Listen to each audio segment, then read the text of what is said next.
On the news tonight, Supreme Court orders immediate direct payment of local government allocations. Outbreak of ginger blight. Federal government to support smallholder farmers. Good evening and welcome to NTJW News at 7. And thanks for staying tuned with us. We apologize for that mix-up. It was due to some technical issues. My name is Olawumi Adeniji, and here are the details. In a landmark judgment, the Supreme Court has outlawed the current practice whereby funds standing to the credit of local governments in the country are being paid to state joint allocation accounts. The judgment arose from a suit filed by the Attorney General of Federation and Minister of Justice Lateef Fagbemi, SAN, advocating the administrative and final autonomy of local governments in the country. Details of the report. Delivering the unanimous judgment on behalf of the 7-man panel of Supreme Court justices, Justice Emmanuel Agim overruled the preliminary objections raised by the 36 states against the case. The Apex Court held that sending money to the state joint allocation accounts to be disbursed by state governors to local government councils was an illegal practice, particularly since state governors had abused it.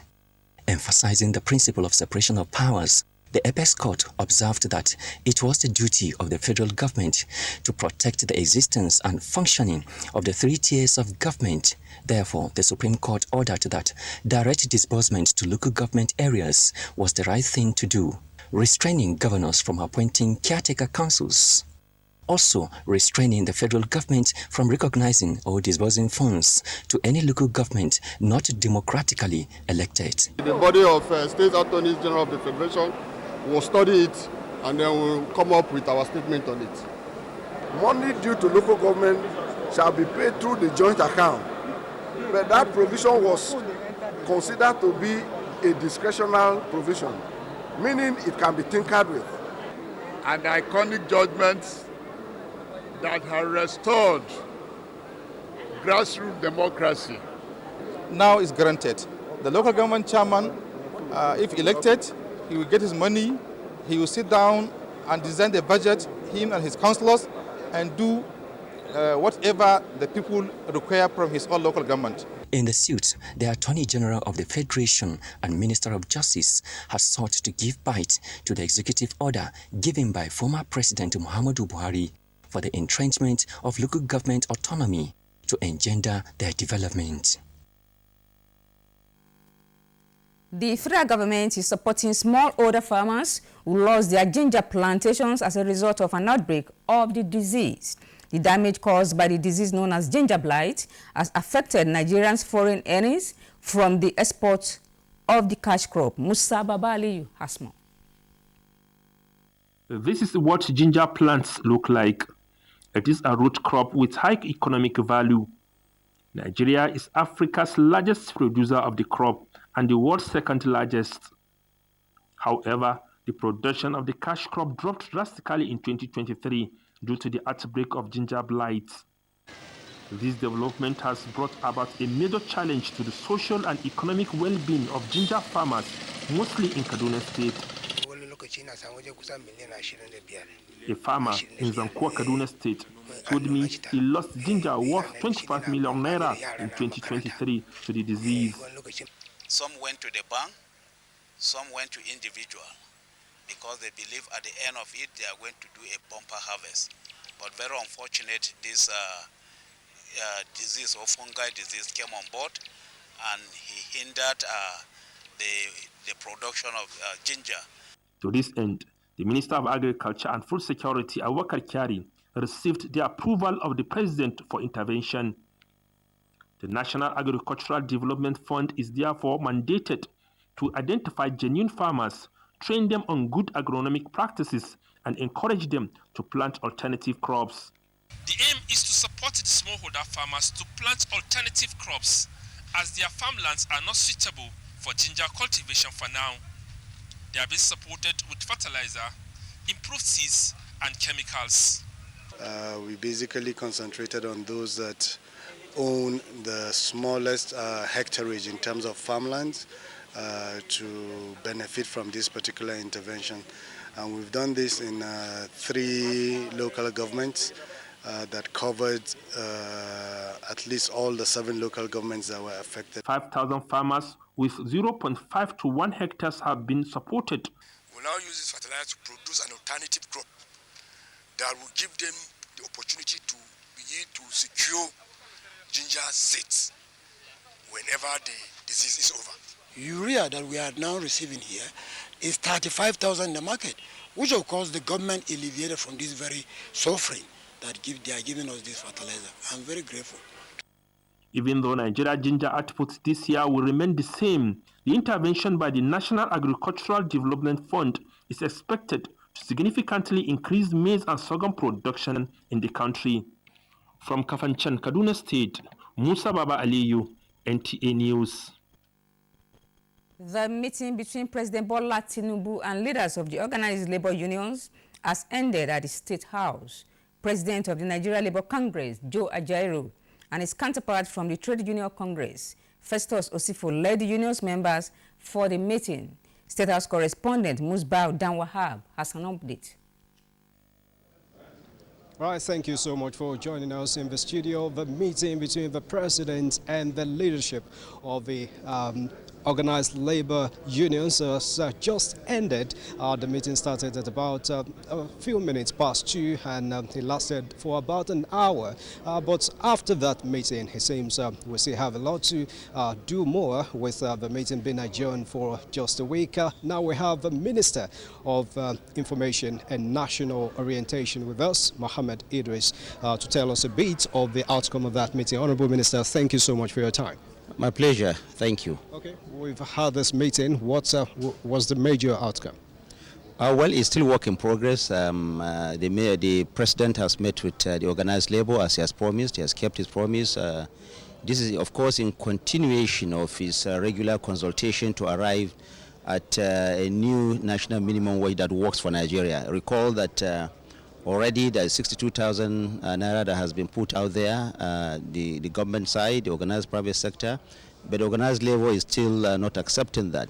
But we know that they will come to the table, and they have come to the table today. We know that this is going to be something that is going to be workable for Nigerians. The organized labor and government will reach an agreement. We have adjourned now for a week. The labor union has asked that government allow them at least a week to consult further. We have allowed them. We are going to reconvene in the next 1 week, and we hope and we believe that at the end of the day we will have something good for all Nigerians. You know, the president has always said that this is our country. The labor unions are Nigerians. We are all Nigerians. We have to work together to find something that works for all of us, and I think this is a step in the right direction. We do hope that by the time we come together again next week, we will have something that we can put out for Nigerians to see and to agree with. Okay, Honorable Minister, as we have always known, this is not about the federal government alone. We had a tripartite committee that led to this moment. Federal government is to deploy technology to enhance data management aimed at achieving developmental efforts in Nigeria. Vice President Kashim Shettima said this at the launch of the National Population Policy user-friendly translated versions marking the 2024 World Population Day. State House correspondent Abdurrahman Jubrila reports. Happy World Population Day. Happy World Population Day. This marks the launch of the National Population Policy user-friendly translated version and presentation to Vice President Kashim Shettima by these beautiful quintuplets. Embracing the power of inclusive data towards a resilient and equitable future for all, ensuring every Nigerian has access to equal opportunities. Data is a true story of our experiences and inform us about today and the future through scientific projections, focusing and analysis. Despite our last census taking place about 18 years ago, Nigeria has never relegated the importance of data. This is why this day invites us to recommit to improving our data collection, analysis and deployment of modern technology.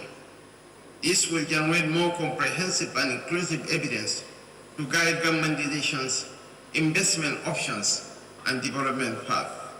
The way forward is for Nigeria and indeed Africa to strive to conduct regular censuses and surveys to generate data that are timely, credible, reliable, verifiable, comprehensive, as well as disaggregated and georeferenced, and above all, inclusive, without leaving no one behind. Human development is the key to national and international development. The SDGs are focused on human development, and without adequate data, it is very difficult to calibrate how development progresses. And for Nigeria to achieve developmental goals, data-driven implementable planning is required to guide in addressing infrastructure deficit. Let us ensure that accurate and credible data guides all as economic planning. Let us embrace the power of inclusive data to reform our economy. Let us use the power of data to fight insecurity in the north and south of Nigeria. We can use the power of inclusive data to boost agriculture and food security. As the theme of this year's World Population Day reminds us, investing in data collection is important to understanding problems, tailoring solutions, and driving progress. Part of recommendations by experts at this event is on the need for government to commit more funds to make timely and quality data available to guide all the developmental efforts and harmonize database in Nigeria. From the State House, Abraham Jibrila, NTA News. We are going on a short break now. We'll be right back after this time out.